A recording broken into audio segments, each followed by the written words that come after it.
Craig Tindale, private investor and writer of the Tindale Substack. Welcome to The Competent Investor. Thanks for joining me. Lovely to be here.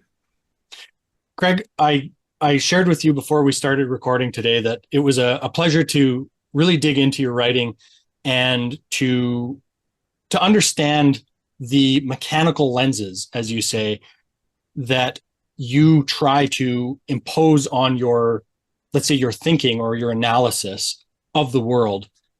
And I thought that was a really interesting way to kind of to put it. So as we go through, I'm sure we'll kind of touch on some of those lenses, but I'd like to start by asking you what the return of matter is and what does that mean to you? The return of matter is, I think, can be characterized as the split of economies into the financialized economy, paper on paper, and the material economy, the economy that actually makes things.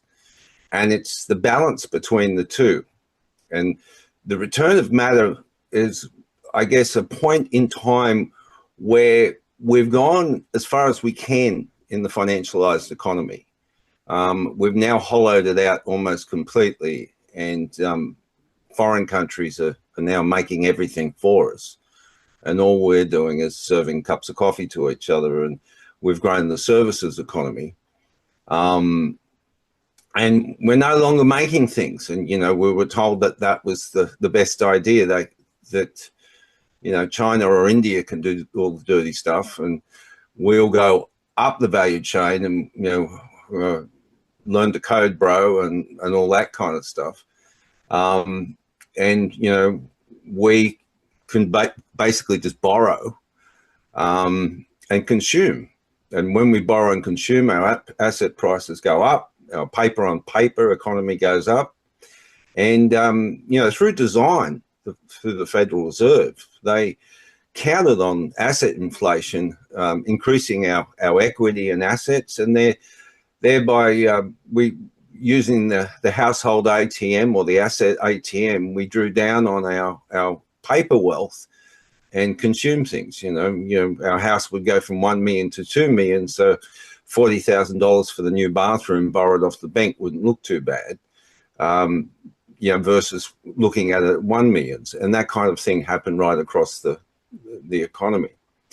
Now, what that's done is it's allowed, I refer to it as a stateless economics.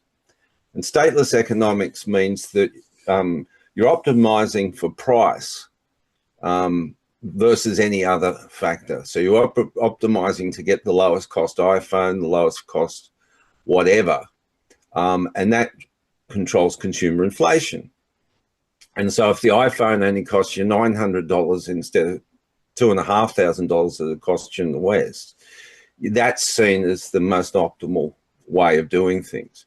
And so we've optimized ourselves out of business. And at the same time, that stateless kind of economics can be gained by a state capitalist economy. A stateless capitalist economy basically works across borders and doesn't look at sovereignty or care about sovereignty. A state capitalist economy works within its borders and optimizes everything for that state. Now, we disparage that because, we've referred to it as communism and as inefficient. And we had a theory that our system would overcome their system. But the problem is it was based on faulty calculus and faulty economics and faulty modeling. And so what's happened is our stateless form of economics has been gamed by foreign powers, particularly the Chinese, so that they've now got control of the mid-tier. Now, we didn't like to do smelting and refining because it makes a lot of pollution, and we thought, well, that's easier done, in China, where they've got, I guess, a broader ESG acceptability than we have. And so when we outsourced all that, we outsourced, I guess, a level of, what's the word for it? Vulnerability So, it ended up that 50% to 98% of all metals are refined in China. Now, the consequence of that is they now control our defense industry because they can choose to license, defense usage of metals like gallium and tantalum and antimony and all the others. And these are core inputs into defense, but they're also core inputs into electrification, and they're also core inputs into AI and all those other things. And we've got a triumvirate of demand that's come out of the blue, so to speak, in the planning cycle. Because in the planning cycle, a copper mine was designed and built for a market that was 15 years ago. It wasn't built for the market that we have today. And so all this electrification and AI and green energy has put a demand on the system that we can't satisfy. And we can't satisfy it doubly. One, we haven't got enough copper anyway. And two, is they control it all and they want to compete with us in AI and green energy and defense. And so they can restrict it to us because they've got the refined metal and we haven't. So, for instance, there's a lot of copper that comes from Chile and Peru. That all has to go through China to get refined. So if they choose to restrict that refining and not send it to us, we literally can't build what we need to build. Mm-hmm. And that has consequences that run right across. I think there's about 60 different materials. It's chemicals as well. It's metals. But 70% of silver comes from copper, lead, and zinc refining. And, we're already in 5,000 tonne per year deficit for silver. That means that, every year when you look at industrial silver production and other demand points, investment, etc., they have to drag out 5,000 tonne from the vaults to satisfy that silver demand, because silver's a high use industrial metal. Now, this is ironic, but they have decided that they're not going to export the silver slag to the silver refiners in Mexico and Switzerland. And so we've now had a significant amount of production taken off the West.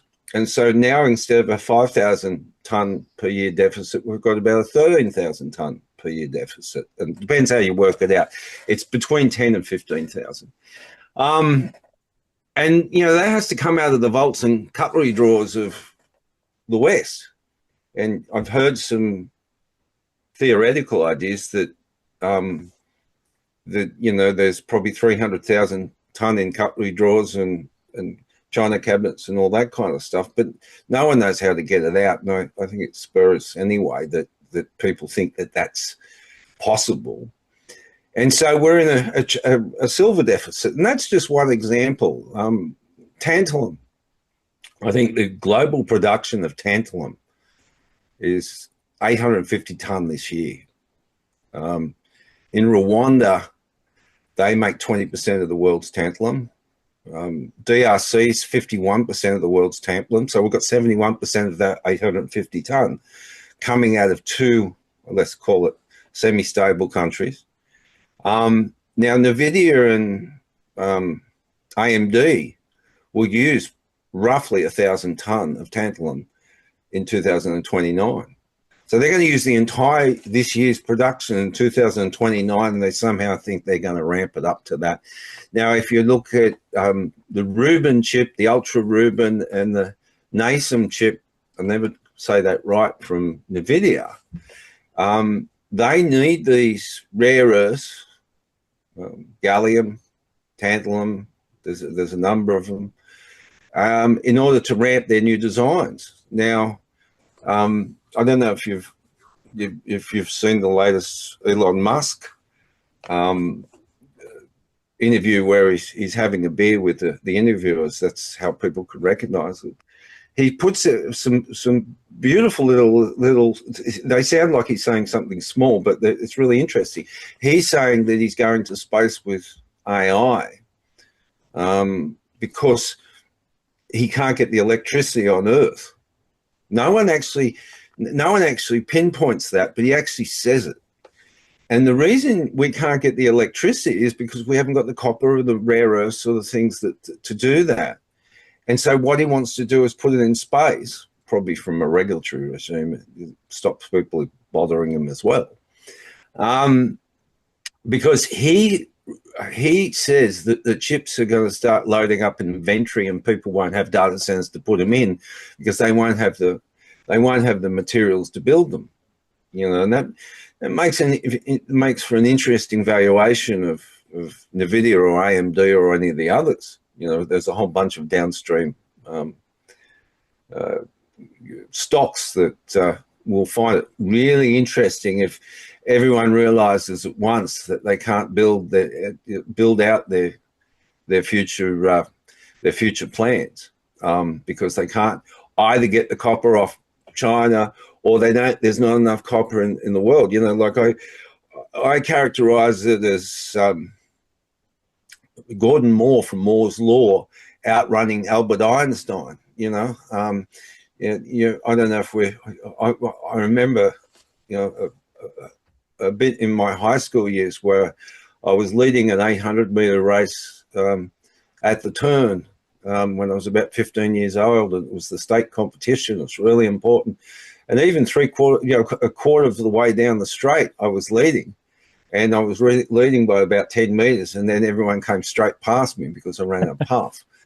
And that's kind of like my experience is what I'm thinking is going to happen to the West, is that we have big plans, but we haven't got, these are metabolic systems. Everyone thinks, AI and cloud computing actually sits in a cloud. That's the kind of metaphor. They live the metaphor. But they're actually huge industrial metabolic systems that need water and power and air and everything that goes with it, copper and all these rare earths. And we don't see them as such. And so what's happening is the digital guys, you just learned the code bros, have now got, the world's best coder in Claude, etc. And they think they can just build what they want. But what they don't realize, or what hasn't landed with them, is that they're metabolic systems. And if that metabolic system can't provide the juice required to provide the code base, the foundation, you virtually can't do anything. And so, that, and then it extends further.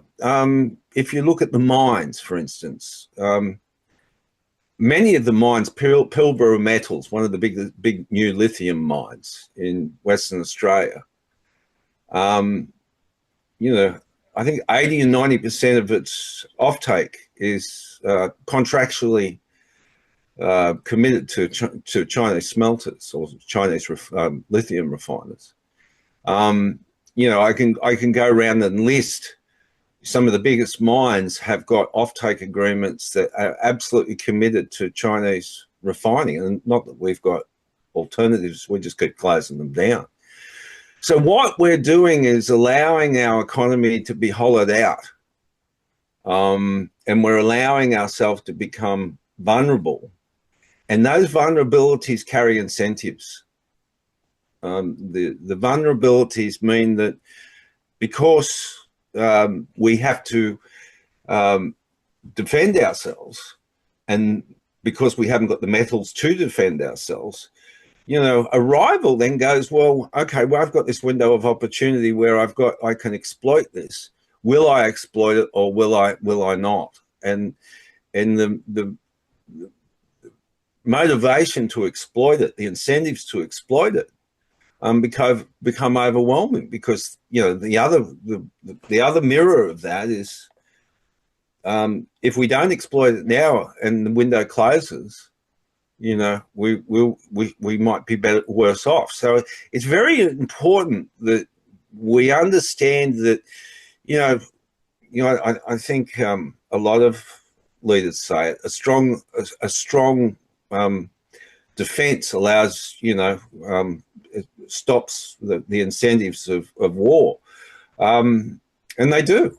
But they just don't mean kinetically. They mean defense in all categories.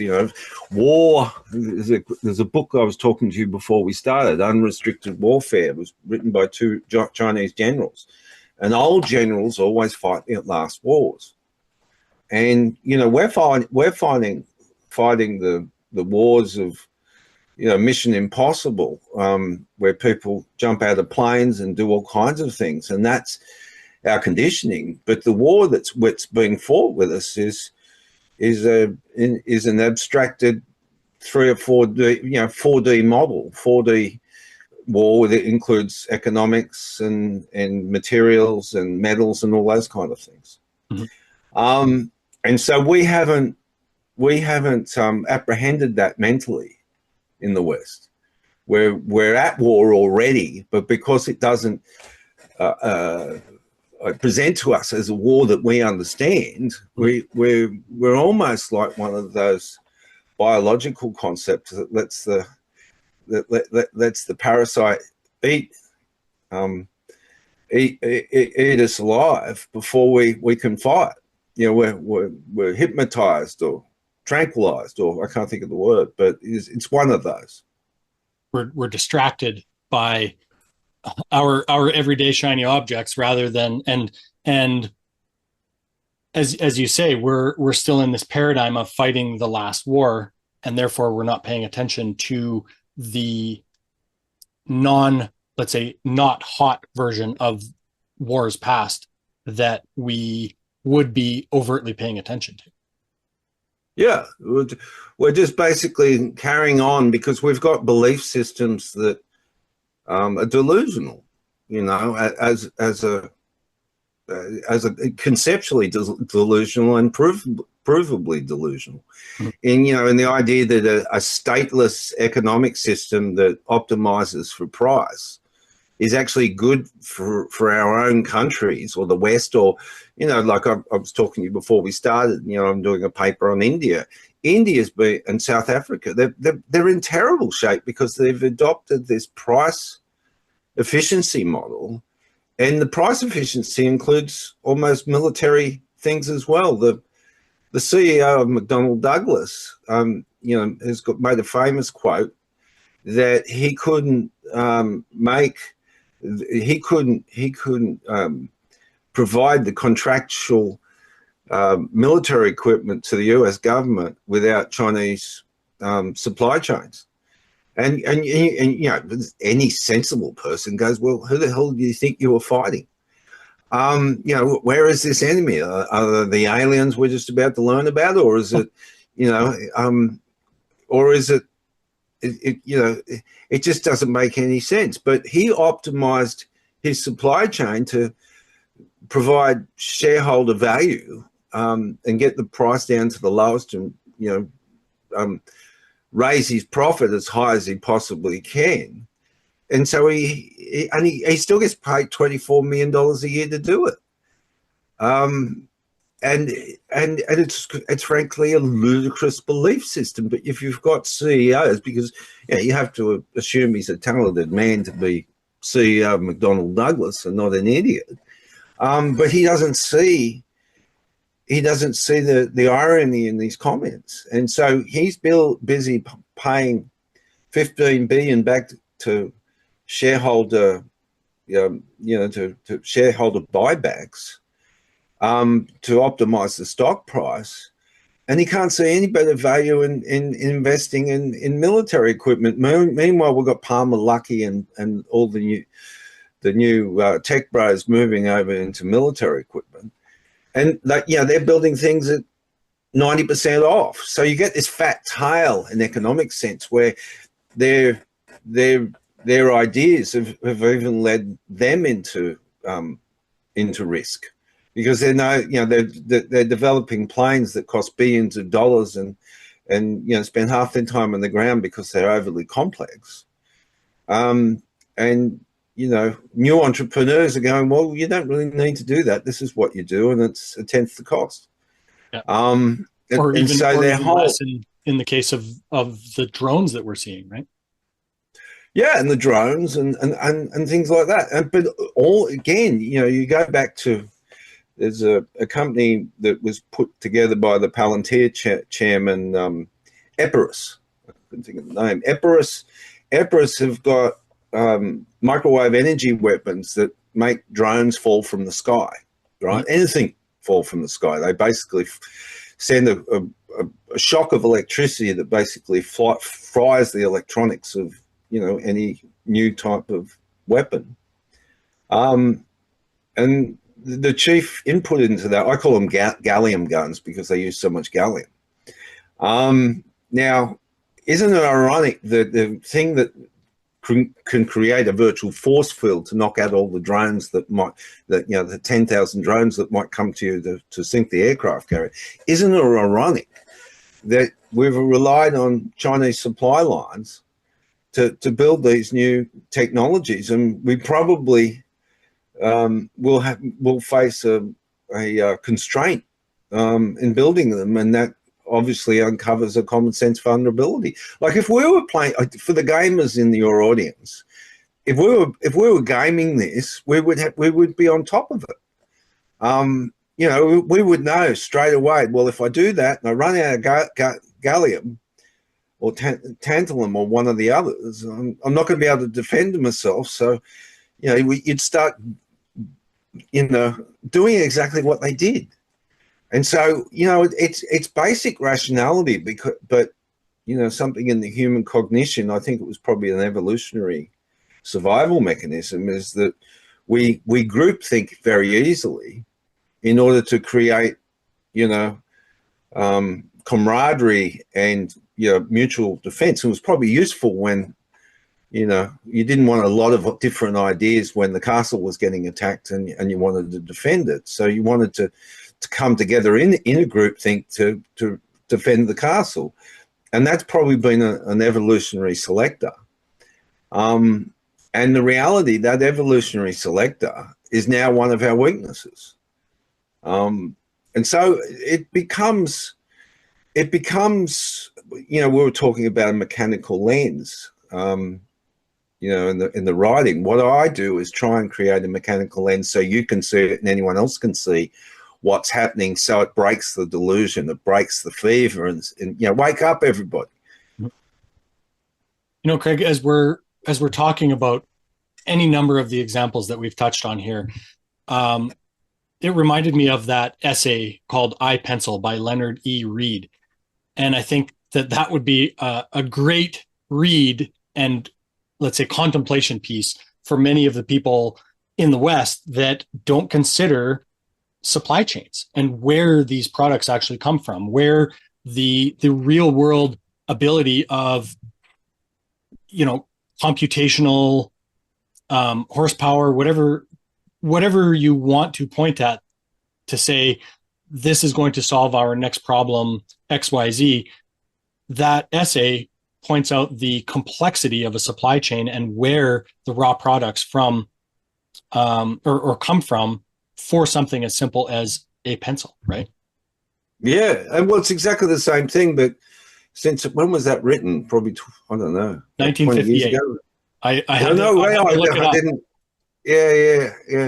I didn't realize it was 1958. I knew it was way back. Can you imagine the complexity of some of the things compared to a pencil now? Exactly. And we have these ludicrous ideas of just-in-time, provisioning and supply chains. It's like, if anything has, we all come from the same history of humanity, whatever cultural background we have. We've been consistently fighting wars since we began, and now we invent a system that assumes that it's the end of history and we're not going to fight anymore. And like if anything's naive, if anything has a naive expectation, it's that. And like I mentioned earlier, it's the reverse incentives too. As soon as you do that, you've got a rival going, well, I'm going to exploit that. I want to control the world, and that's China at the moment. And who blames them? I think they've exploited it wonderfully, and we've offered it up. Well, and to your earlier point as well, it's not necessarily that fighting and war is over, but that type of warfare has completely changed and shifted in a way that is unrecognizable to these previous generals. Yeah, so we're blind to it. We're blind to the predator that's approaching us. And, I don't mean predator in a disparaging way, because I think we're all part of the same system. I compare the dispute between China and the US as two conjoined twins, or Siamese twins as they used to be called, trying to choke each other out. We're the same we're the same humanity, mm-hmm. But the reality is, if we want a balanced humanity and we want the end of wars, we have to make sure that we don't create incentives to be exploited so that wars become the number one option. And that's not, people look at it in a very simple way. They see the expense of an F-35 and the building of a military capability as immoral. But surely we should preserve the ability to surge to build that military capability should we need to. Because if we can't do that, we become ultimately exploitable. And so, somebody takes control of us, and we end up in some kind of vassal state, some kind of 17th century serfdom, in a globalized world. It's a ridiculous concept, because, even the F-35s that we're building for billions and billions of dollars, half of them are sitting on the ground because they're too complex to use. And because we can't, I think the new F-35s were being delivered out without nose cones because there wasn't enough gallium. Now, because I think it was gallium, I'm not sure, but the radar that goes in their nose, they couldn't be produced. Now, have you ever heard of anything more ludicrous than an F-35 without radar? What would it do? Could you effectively fly it? It's certainly not an effective restraint. So, if we're going to spend these kind of money, there are new concepts of warfare that don't cost money. It's called porcupining.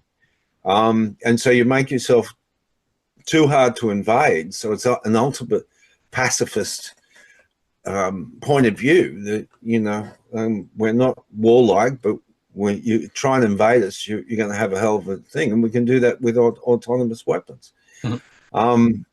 Now, the idea is, we have a kind of missionary zeal these days about morality. Everybody, it's a competition to be the most moral. And as missionaries did, they're very quick to denounce anyone that don't hold their views as immoral. Well, I think it's immoral to leave these incentives on the table so that we do have these kind of conflicts.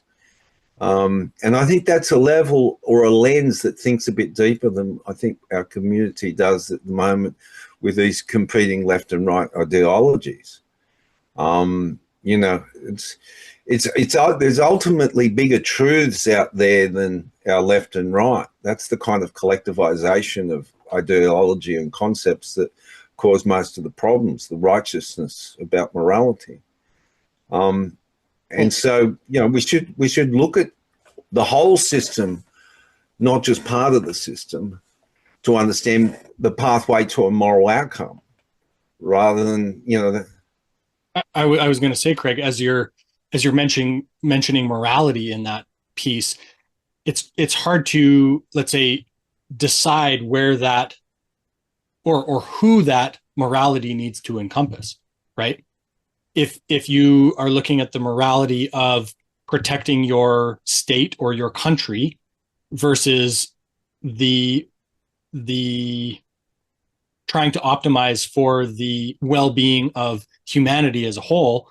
It's an interesting concept to try to figure out where those boundaries might lie of that morality, right? Well, yeah, because people wrongly identify it as being straightforward, right? Morality just means you don't attack anyone, you don't have any military, you don't invest in defense, and that's extreme, but there's all kinds of versions of that. Now, there's a guy, an Indian philosopher, Sri Aurobindo. He was I guess one of the Indian independence movement's founders with Gandhi and that.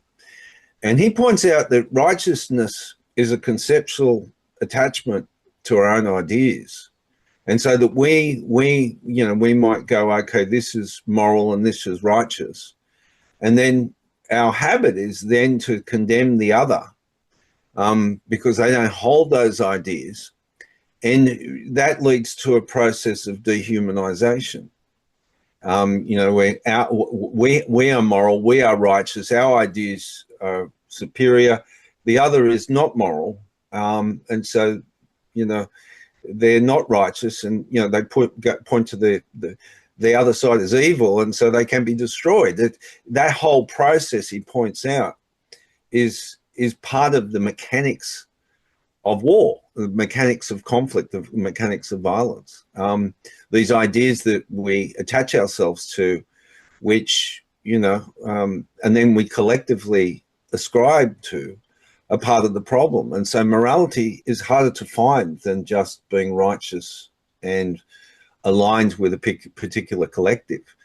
It's also looking at all the downstream and upstream effects that your concepts have and how they treat other people, how they dehumanize other people.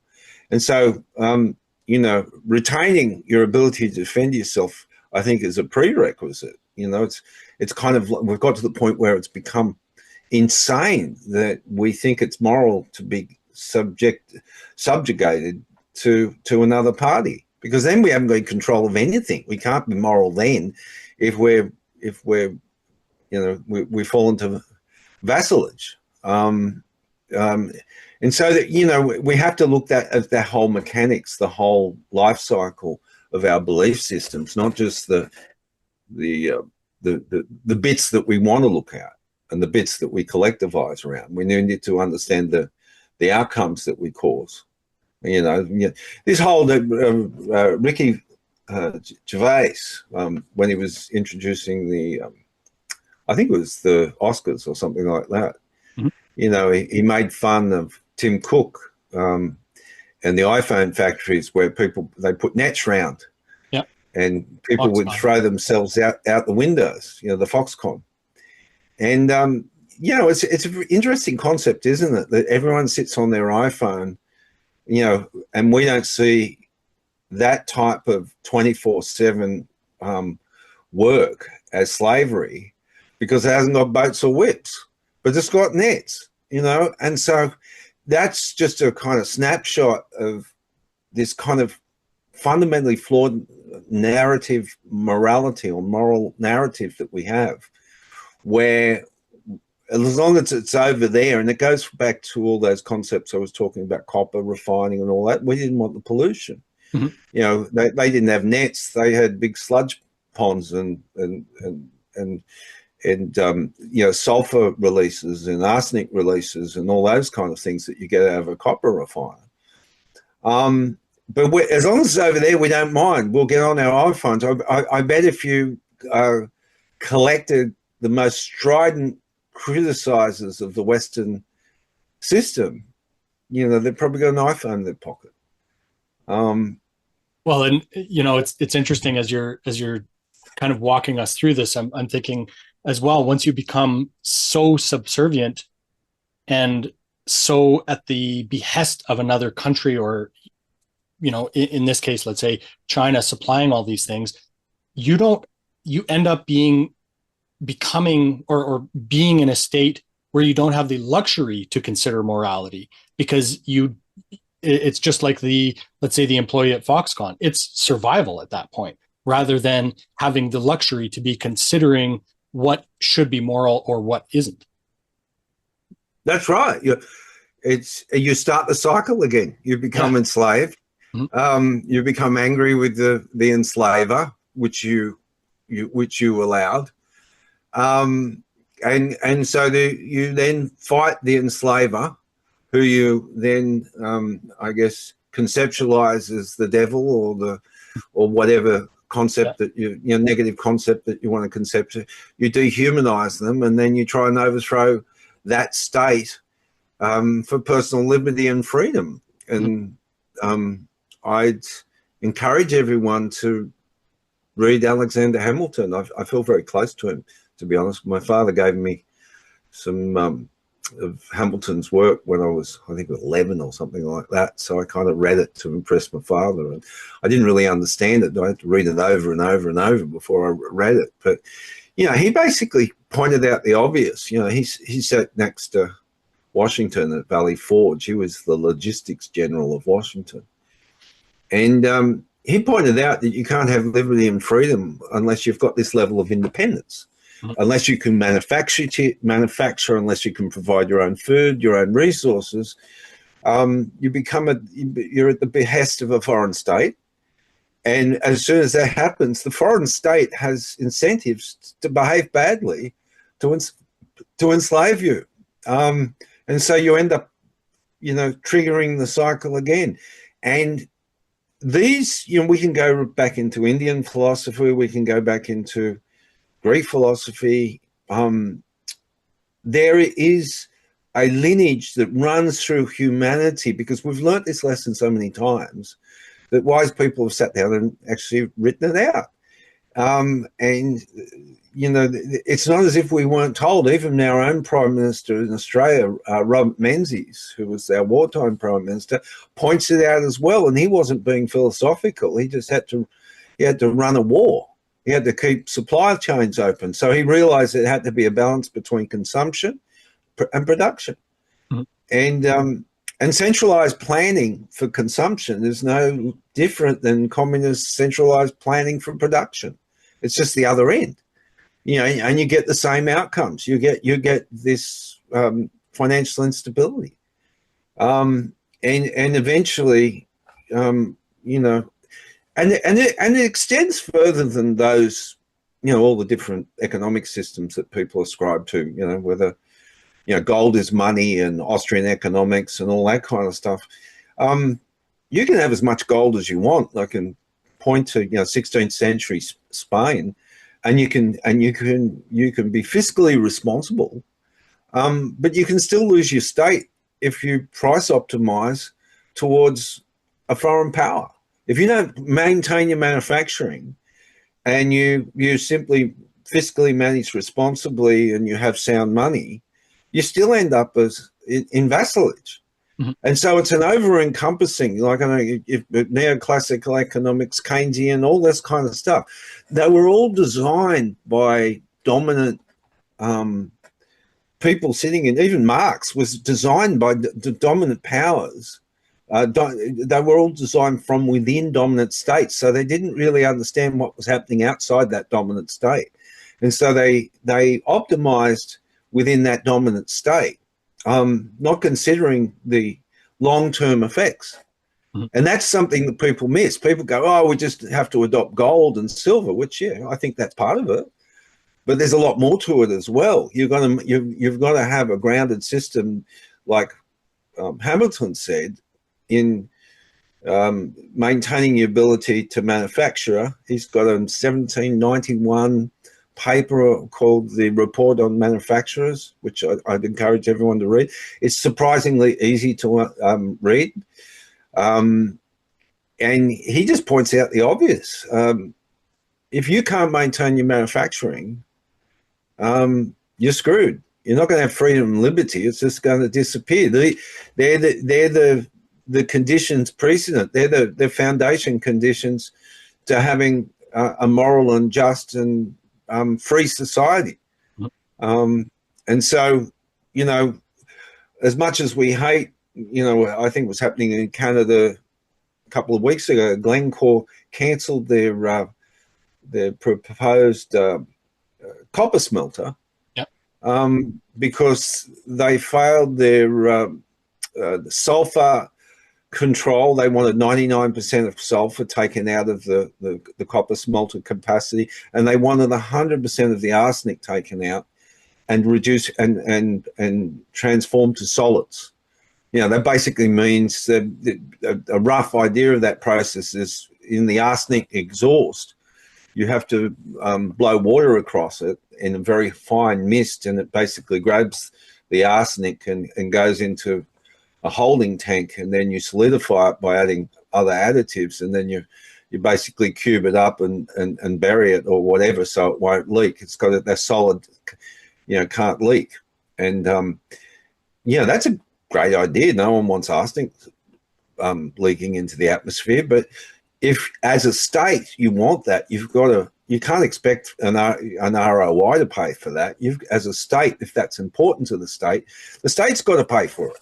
And it can be done, but the Canadians, you know, the Canadian government wouldn't do it. And so, you know, they'd rather get the copper from China, and they'd rather let in, you know, I think it's 48,000. They've agreed to allow in 48,000 Chinese cars without tariff. So they're hollowing out their economy, and they're not taking the correct industrial approach either. So it goes on and on. As a Canadian, I can tell you that I do not understand the incentives of Canadian politics at all, unless the absolute goal is to basically destroy the country. I think it's this honourable men thing where these are honourable men. They're just confused. You know, a lot of people put it down to people shouting at the screen listening to this, but a lot of people put it down to conspiracy.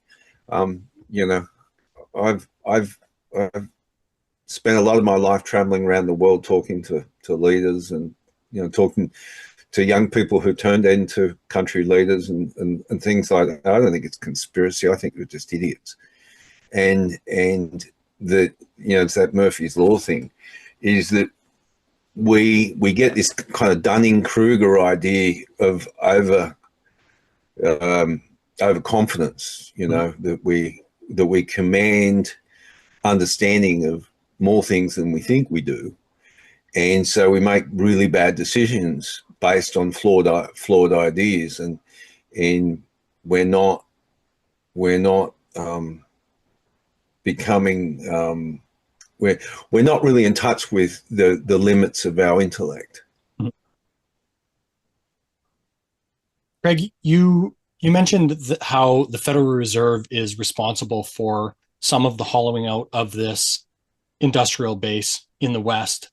Obviously, you know, the Federal Reserve applies to the U.S., but do you think that in another way, passive investing can also be pointed to as one of the causes of, you know, optimizing for the wrong output of the system in order to that has led us to this place?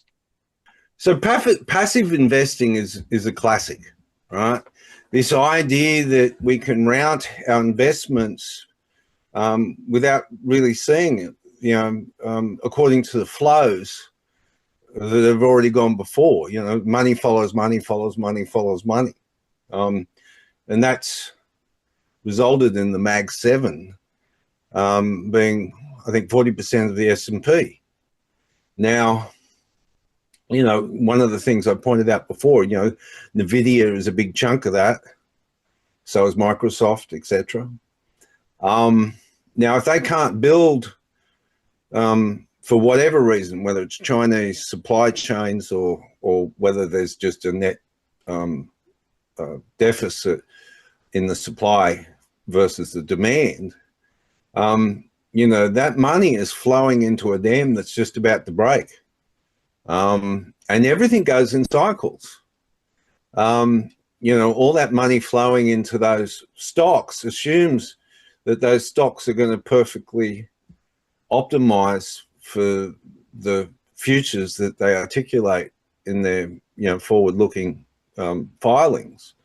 That's going to happen for a while, but if they can't literally build the things that we're talking about, and Elon Musk the other day confirmed it, right? Because I always find it interesting. Elon seems to be a little bit ahead of the curve than everyone else, for a long way ahead of the curve. He made the quib. Well, these guys have never built anything before. They've just designed things in code. He said, you wait and they wake up and they design that, they realize that they're actually building something. So you've got all this passive money just flowing into this dam that's, not fit for purpose. And that'll break because there has to be a rotation from the financial economy investment, which is $400 trillion or something like that. That's how much private equity is in the financial economy. Versus the 1% of that is the physical economy. Now, I don't know what the right number is. Maybe it's 20%, maybe it's 10%, maybe it's 50%. But whatever that right number is, it's a hell of a lot more than 1%. And that 1% to 20% growth has to be a rotation from the financial stocks, and that's Armageddon for the paper economy. It's like Niagara Falls. Somebody, fairly famous businessman, said this to me the other day. It's like Niagara Falls trying to get through the eye of a needle. It's a kind of rework of the camel. But basically what he's saying is that this is going to be a crowded trade moving on to the other side of the boat, because everyone's going to realize all of a sudden that we need to go to the other side of the boat. The Federal Reserve will have to change significantly its mandate. That a consumer-based CPI is a ridiculous way of managing a broad economy. It's all right for managing a financial economy, but the lunacy of it means that there has to be a rebalancing, and that rebalancing is going to be harsh on the passive, the passive investors. The ETFs. You look at some of the ETFs; they're ridiculous. Go into some of the ETF makeups. Right, we've made an ETF for almost everything. If there's war with China, for instance, and you're in a rare earth ETF, and 90% of the rare earth ETF comes from China supply chains, that ETFs are probably not going to do very well. The people aren't looking at the construct of these ETFs. The vulnerability inherent in that ETF. Yeah, so they think they've got rare earths and that's the future, but they haven't got rare earths. They've got a vulnerability to the supply chain for rare earths. Iron ore. The iron ore has been consistently high demand, but some interesting things happen when you do state capitalism versus stateless capitalism. Is in state capitalism. If you're using a lot of iron ore, and obviously China uses a lot of iron ore, it pays to invest in your own mines. So Simandou, which is the new iron ore mine that's, I guess, managed or gilded by Rio Tinto, has grades of 64, 65%. So China's gone, well, okay, $20 billion isn't too much to pay for that if it lowers the price of all of their iron ore by 10%. Instead of a state capitalist iron ore return would be that we spend $20 billion to flood the market with iron ore. We lower the price by 10%, so we've got an ROI of 24 months because that gives us a $10 billion return on the price because we've lowered the price. Now, it also makes it really interesting for companies like Fortescue or FMG. They've got a 56% grade versus a 64% grade. In material terms, that means you have to crush a lot more rock, use a lot more energy, be a lot less ESG effective. It doesn't matter if they're using electric golf carts to run around the mine or electric trucks. Mm-hmm.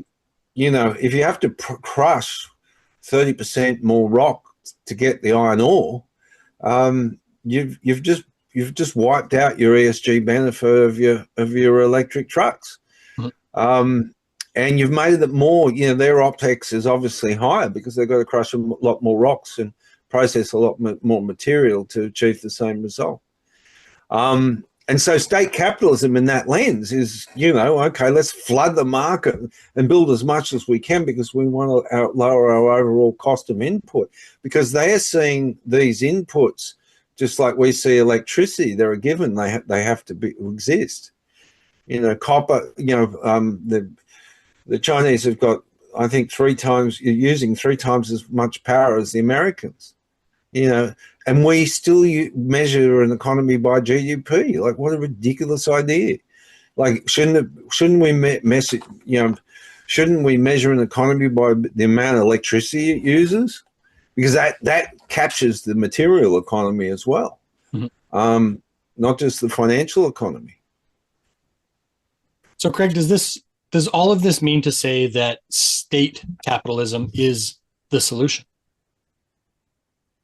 I'd like to call it Hamiltonian capitalism because it sounds better.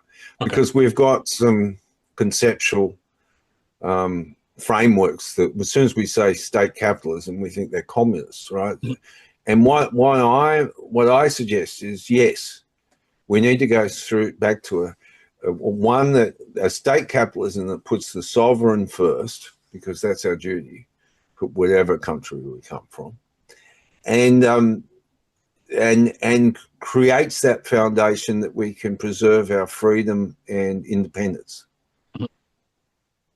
And so, yeah, I don't think we have any choice. I think it's a given that that's what will happen.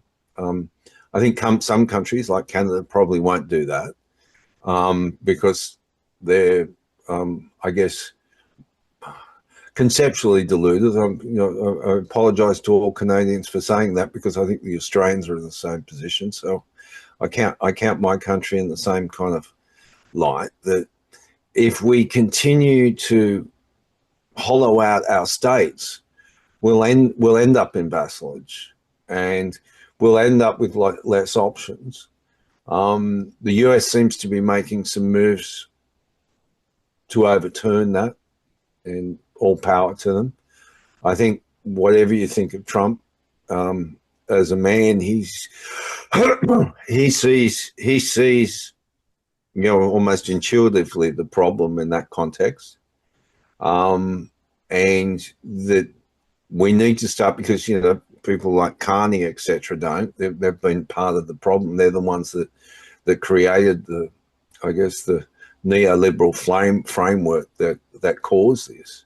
And so, I don't hold much hope for him as PM, because he seems to not understand that this is not a power game, that this is a structure game. And, in the Australian Prime Minister's in the same example, I don't think he's got a clue about what's happening from a framework point of view. And nor would I expect him to, because the conditioning and the education that we've given everybody is heavily weighted towards this price optimization, efficiency idea. We call it economic rationalism. Private enterprise will do everything better, so we'll sell our airport to a private equity mob who will then charge you twice as much to use the airport so they can make profit. But the whole philosophical framework says they're more efficient at it, so we would gain in the long run. Sydney, where I live, is a classic example. We've probably got more tollways than anywhere in the world because we've built more tunnels than anywhere in the world. So you can't go across Sydney without paying 40, $50 in tolls in any direction. And, that has consequences to freedom of movement because obviously some people care about that and other people don't. So you end up in a class thing. You go electricity privatization. We've allowed, everybody's electricity is going up. That whole, I guess, philosophical or economic framework is heavily flawed because it gets gained by the people that you outsource to, and even banking to some extent. These central banks have acted like super lobby groups. They basically optimize inflation. Like if your bread and milk goes up in price, they better raise interest rates because the devil's coming, But if your house price goes up by 3 or 4 times, 300, 400%, that's okay. That's just investment growth. And we can draw that down from the wealth effect. We can use the home ATM, a house is worth 3 or 4 times more. So let's get that 40 grand out and we'll pay it off to build our new kitchen. Let's get that 100 grand out and we'll put a new pool in. And that's the consumption that was provoked by the assets going up. And what we end up is, 17th century Russian serfs used to work for the manor house, 2 or 3 days a week and then work for himself. And that's what, everybody's doing. They're working 2 or 3 days a week for the bank who made the money out of thin air endogenously. And so now we're paying a bank 2 or 3 days work for the privilege of sleeping indoors in our own house. But if bread and milk goes up, we need to raise interest rates to stop that happening so that we can channel more revenue or wages to the banks. So we've financialized ourselves. We've financialized shelter, and we've created a system that's basically enslaved us at the behest of the banks. These central banks aren't independent. They're independent of us, sure. They're independent of the parliament, sure, but they're not independent of the financial system. They're basically channeling money to their sponsors. And we go back to we're too dumb to work it out. And that's not a criticism, or I'm not mocking people. I'm just saying, wake up. Because the system is not as you've taught yourself to believe, or what you've been taught to believe. The system works differently mechanically than we've been conditioned to conceptualize. In the spirit of like Adam Smith and Marx and Max Weber and there's a variety of others, Socrates.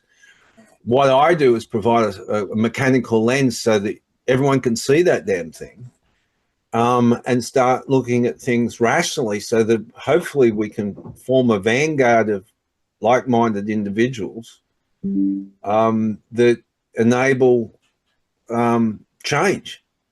Because we're not going to do it the way we are. We're all off in splinter groups, with gold and silver. We've got to get gold and silver and put it in our vaults, and that's going to save the day. Good luck if we can't eat. It's not going to make you food. And I've got heaps of gold and silver. It's no criticism of people who collect gold and silver, but it's not an antidote to the snake venom. It's an antidote that we think is for the snake venom, but the snake venom goes a lot more deeper and causes a lot more strife over time than we think.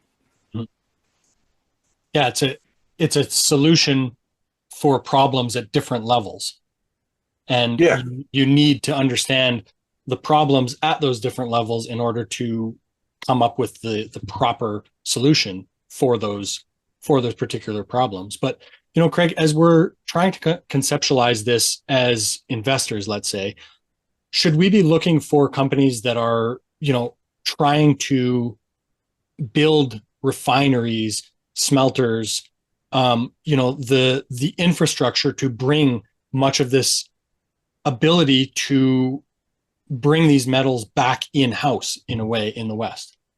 So what I'm interested in is the intersection of how this is all going to get solved, because it has to be solved. So there's companies, that I use a couple of examples that I've talked about before in other interviews.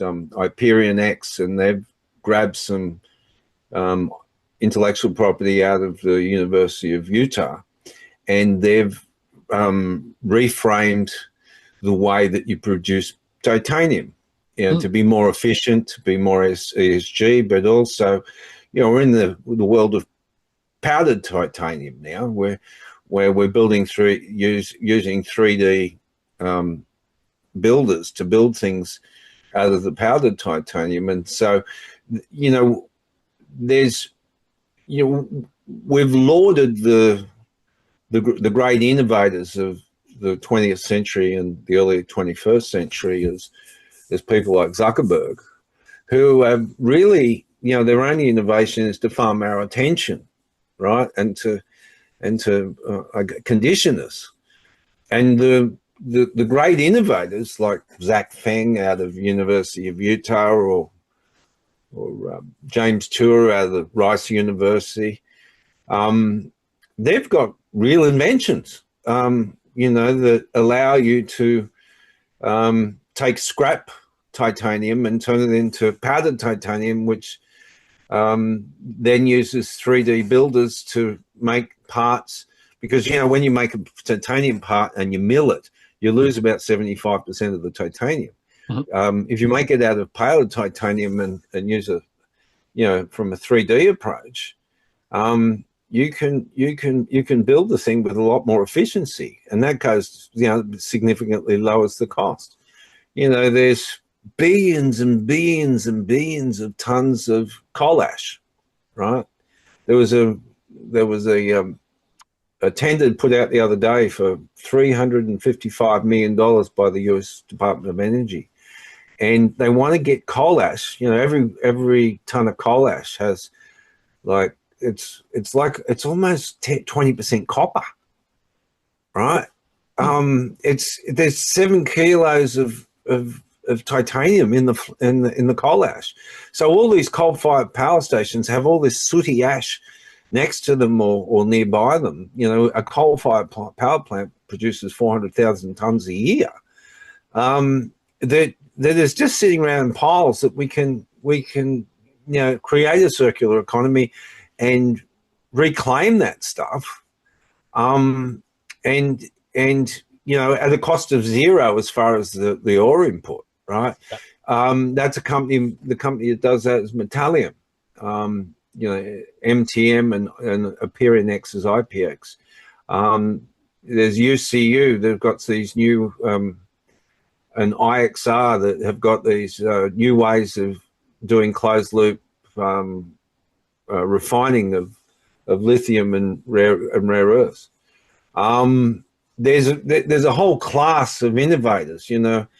Robert Friedland, who's been very kind to me, has a whole new class of drilling, right? It's called G-Pulse, which basically sends out huge shocks in front of the drill bit, which turns the rock into dust, and then the drill bit just picks up the stuff. It's going to allow, drilling that goes, 2 or 3 times faster than the old process and 2 or 3 times lower cost. There's, I could go on and on and on. There's so much innovation coming. There's another one from Robert Friedland that basically puts a volt of electricity from one location to the other, and you can map the whole geology of the ground underneath the 2 locations. And uses very little electricity. They just know how to amp it up, ironically, with gallium. So we have, whenever there's constraints on humanity, we figure out ways around. And so my I guess, suggestion is that we use that we start investing in those innovators, because they'll be the Apples and the Oracles and the big companies of 2035. Mhm. You know, they'll get your multiple, you know, 3 or 4 or 5 times original investment. And you know, and that's the real opportunity here, the rotation into these types of things. You know, it's obviously some risk because you've got to work out what's real and what's not, and you know, and that's a really tough job in the innovation sector. Mhm. But you know, we mentioned off air with you know, maybe we do another one of these. Maybe we do a deep dive into some of that stuff and explain to people what's out there, and give them a real practical handle on what you can do from an investor point of view, because a lot of the themes that are going on there, you know, long copper and you know short AI, or things like that, they make sense, but you've got to be really careful with them because they're not straightforward. As we explained in the ETF example, they may have exposure to things you don't want in there. Just because it's copper doesn't mean it's good. You need sovereign copper. Just like you need sovereign gold, just like we should all hold some gold and silver in our portfolios, you know, as a portfolio and insurance, a hedge. Mhm. Well, Craig, it's been an excellent and wide-ranging conversation. I can't wait to do another. I feel like we have to do at least 2 or 3 more, maybe, to cover some of these Yeah, topics that we've mentioned, like AI, like you know, these let's say divorcing fact from fiction in the innovators in this space. And I really look forward to, and I'm sure the audience is looking forward to that as well. Of course, your Substack, absolutely excellent. it's ctindale.substack.com. Craig. It's Craig Tindale. So Okay. CraigTindale. That's the Substack. It's C Tindale on X. Mhm. Or just look me up on LinkedIn. That seems to be what a lot of people like to do, and friend me. And I put everything on LinkedIn as well. Absolutely. There's plenty of topics we have to cover yet, and I look forward to it, Craig. Yeah, we can do some good ones. Excellent. Thank you, sir. Thank you.